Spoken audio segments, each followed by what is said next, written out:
تو یہ ممکن ہی نہیں ہے کہ یہ ان کا سوچا سمجھا ویل ڈیسائیڈڈ تھاٹ پالیسی نہ ہو، اور بہت ہی خطرناک ہے انڈس واٹر ٹریٹی. ان کے پاس ابھی کیپیسٹی نہیں ہے، لیکن it will take 5 to 7 years. اس سے واک آؤٹ کرنا یہ تو آپ شو کریں نا لوگوں کو کہ ہم کسی طرح آپ سے نہیں کریں گے کوآپریشن. انڈیا کا آپ نے دیکھا ہوگا جہاز تھا جو پاکستان میں کسی وہ اسٹارم کا شکار ہوا، اور وہ پاکستان سے انہوں نے کہا کہ ہمیں تھوڑا سا حصہ میں اندر آنے دیں، پاکستان نے نہیں اندر آنے دیا. بڑی افسوسناک بات ہے. جب بھی دو ملک یہ سمجھیں اس بات کو، اس لیے میں نے اسٹریٹجک کلچر کا بتایا. ہسٹوریکلی پیس میکرز دونوں طرف سے، شاعر، رائٹر، آرٹسٹ، پینٹر ایک دوسرے کے پاس جاتے تھے. لوگ انہیں محبت سے واگا پہ بھی ریسیو کرتے تھے. کوئی یہ مشہور تھا کہ پاکستان میں کوئی ہندو یاتری کتنے آتے ہیں، کرتارپور کتنا زبردست انیشیٹو تھا. یہ جو نیا ٹرینڈ ہے، یہ پانی بند کر دیں گے، جہاز گر جائے اس کو چند میل اندر نہیں آنے دیں گے، دس از اے ویری ڈینجرس ٹرینڈ. یہ دونوں ٹریڈیشنز میں کہیں نہیں ہے یہ جس طرف چل پڑے.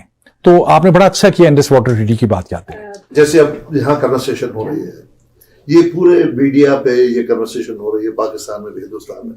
It feels like is a Monday morning quarterbacking. وہ جو سپر بال ہوتا ہے اس کے بعد پھر منڈے کو سب لوگ جو ہے وہ اسٹریٹجسٹ ہو جاتے ہیں، اور یہ ہونا چاہیے تھا، وہ ہونا چاہیے تھا.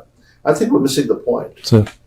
The point is how can we prevent؟ ہم کیا کر سکتے ہیں ایز پاکستانیز.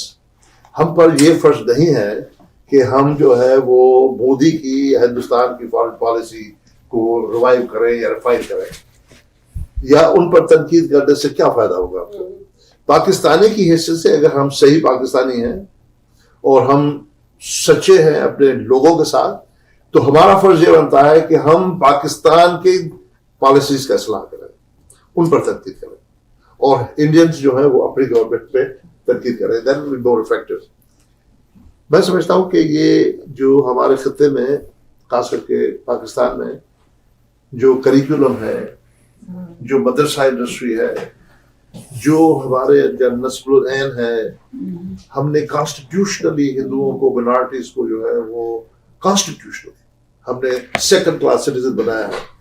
میں نہیں سمجھتا کہ صحیح معنوں میں کوئی بھی آدمی مودی نہیں تقریر کر سکتا مسلمانوں کے خلاف انڈیا میں، جس طرح ہمارے سپا سالار دیکھی.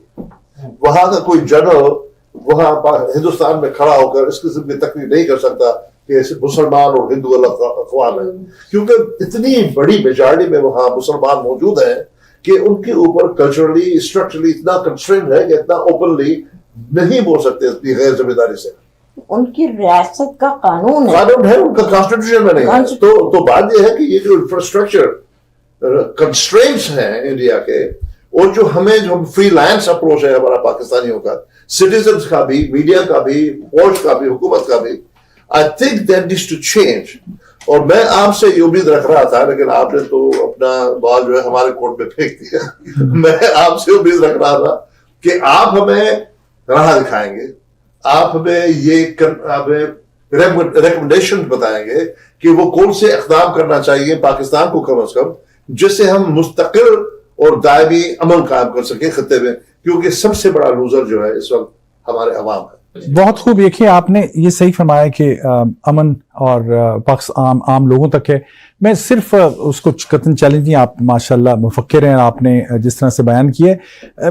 مودی نے اپنی پالیسی جو انڈیا کی ٹریڈیشنل پالیسی سے اس سے وہ بہت زیادہ ہٹا ہے. جو انڈیا کی سیکولر ٹریڈیشنز تھیں، جس میں ہم مثال دیتے تھے سب کو کہ دیکھیں انڈیا کا کانسٹیٹیوشنلزم، انڈیا کی سیکولرزم، مودی نے اس کو بڑا دھچکا دیا ہے. چاہے گجرات کا بیک گراؤنڈ ہو، اور اب چاہے مسلمانوں کا جو انڈیا میں مسلمان ہیں وہ نہ صرف کہ خوش نہیں ہیں، وہ بڑی پریشانی میں. تو یہ اس نے بعض جگہوں پہ جو اس کی ہندوتوا پالیسی سے، جو مسلمانوں کے، میرے ایک دوست ہیں، میں ان کا نام نہیں لیتا، بہت ہی مشہور اسکالر ہیں، رائٹر ہیں، وہ ابھی میں ان کو ملا پشر سے، کیونکہ ایز اے اسکالر ہمارا کام ہوتا ہے کہ ہم یہ جو بات آپ نے کہی ہے کہ ہم گراؤنڈ ریالٹی کیا سن رہے ہیں. انہوں نے مجھے کہا حسن میرے گھر کے، میں دہلی میں رہتی ہوں، میرے چار طرف ہندو رہتے ہیں، میں نے اپنے گھر کے باہر سے نام ہٹا دیا اپنا. انڈیا میں مسلمان بڑے سخت ڈسٹریس میں ہیں، اور کشمیر میں تو جو ہے انہوں نے 370 کے بعد امپیکٹ ہوا, جموں کو الگ کر دیا. تو ہسٹوریکلی میں آپ کی بات سے بالکل اتفاق کرتا ہوں, لیکن lately Indian Hindutva policies, R S S دیکھیں, آر ایس ایس نے انہوں نے کہا کہ آپ ایک تو ویسے ہی خیال کرنا چاہیے جہاں پہ اپنی کاؤ کو ماں سمجھتے ہیں آپ وہاں نہ قربانی کریں, دمبا ذبح کر لیں, لیکن چلیں پھر بھی ان کا رائٹ تھا, اس سے بھی روکا گیا. مسلمان بڑے کیرالا کے علاوہ ساؤتھ میں جہاں پہ مسلمان ذرا میجورٹی میں ہیں, مسلمانوں کے لیے اور جتنی کرسچن اٹیکس بہت زیادہ ہوئے, تو اب وہ مودی دلچسپی اس وقت India is a different India. ایک تو یہ بات. دوسری بات آپ نے فرمائی پاکستان کے کریکولم کی, اس سیمینار کی, یو آر 100% رائٹ.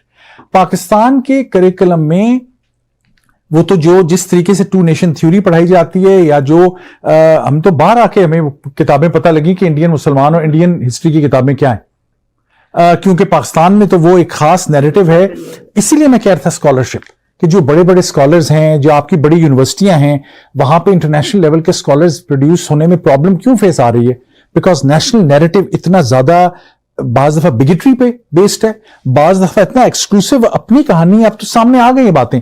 مجھے یاد ہے میں عائشہ جلال میری استاد بھی ہیں, میں جب امریکہ آیا تھا, بڑی مشہور کتابیں ان کی کتاب تھی جنا دا سول اسپوکسمین. تو میں نے جب وہ پہلے دن گورنمنٹ کالج لاہور میں, میرے والد صاحب کیونکہ استاد تھے ہمارے, کے کتابیں نئی ہمیشہ آتی تھیں باہر سے, تو میں نے انہوں نے پوچھا گورنمنٹ کالج لاہور میں پہلے 1989 میں کس نے کوئی نئی کتاب پڑھی؟ کہ جی میں نے پڑھی ہے, عائشہ جلال کی کتاب ہے جنا دا سول اسپوکسمین. تو انہوں نے مجھے کہا جو وہ عائشہ جلال کوئی اتنی خاص اسکالر نہیں ہے, اس کی کتابیں پڑھنے کی ضرورت نہیں ہے, اس لیے کہ یا انہوں نے خود نہیں پڑھی ہوئی تھی یا ان کی کتاب کبھی باہر نہیں چھپی تھی. تو انہوں نے کہا کہ یہ اس کی نئی تھیوری غلط ہے. اور اب یہ چیزیں سامنے آئی کہ اشتیاق حسین قریشی, 3-4 لوگ, انہوں نے کے عزیز جنہوں نے حق لکھا, ان کی کتابیں چھپائی گئیں. تو یہ پاکستان کے نیریٹو کو تبدیل ہونا اسکالرشپ کے ذریعے انتہائی ضروری ہے, اس میں تو کوئی دو رائے موجود ہی نہیں ہے. سٹیپس کیا لے گا پاکستان؟ صرف چند بات, اور یہ ضروری ہے, اس بات گفتگو کو ہم آگے بھی جاری رکھیں گے. بعض سٹیپس ایسے ہوتے ہیں کہ وہ پبلکلی بیان نہیں کیے جا سکتے, لیکن میرا یہ خیال ہے پاکستان کو ان گڈ کانشنس یہ کوئی آر نہیں ہونا چاہیے, کیونکہ وہ دہشت گردی کا سامنا کر رہے ہیں, کہ انڈیا کے سامنے ایویڈنس رکھے نا کہ بلوچستان میں انڈیا نے کیا کیا.